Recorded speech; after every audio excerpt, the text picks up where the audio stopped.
Hello বন্ধুরা, আজ আমি একটা ভিডিও নিয়ে আসছি যে হয়তোবা আপনারা অনেক কিছু জানেন না। এই ভিডিওটা দেখলে আপনারা বুঝতে পারবেন যে আসলে মানুষ কি করতে পারে, একটা মানুষ কতটা খারাপ হতে পারে।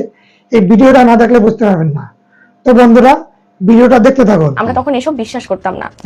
আমার চাচি, বড়াম্মু, 3 চাচি মিলে এবং ভাবি, আমার একটা আপু আছে, তারা সবাই মিলে যত টাকা খরচ করতে হয় কিন্তু আমাদের শেষ বিনাশ দেখেই ছাড়বে, ধ্বংস করে ছাড়বে। কর্মবন্ধন, বিবাহ বন্ধন, তার পাশাপাশি পুতুল ক্রিয়া করে 101টি, তখন থেকে 101টি ওই সুচ দিয়ে ওই পানিতে বিলে ফেলাই রাখছিল। পুতুলের সুচ দিয়ে? হ্যাঁ, পুতুলের সুচ দিয়ে, আমার নাম দিয়ে, আমার বাবা মার নাম দিয়ে। তাতে ইমপ্যাক্ট কি? এবং কবরে পুঁতে রাখছিল। তাতে ইমপ্যাক্ট কি? তোমার কি হয়েছে তাতে? তাতে আমার ক্ষতি হয়েছে, পড়াশোনার ক্ষতি হয়েছে। ছোটবেলা থেকে মানে থাকে না, ডক্টর কোনো ধরনের চিকিৎসা করে অনুসন্ধান করে কিছুই খুঁজে পায় না, কোনো রোগ খুঁজে পায় না, অথচ আমি অসুস্থ থাকতাম, প্রতিনিয়ত অসুস্থ থাকতাম। তখন থেকে ইউটিউব চ্যানেল থেকে দেখে থাকেন, শুধু অসুস্থ ওই ফজরের আজান যখন দিত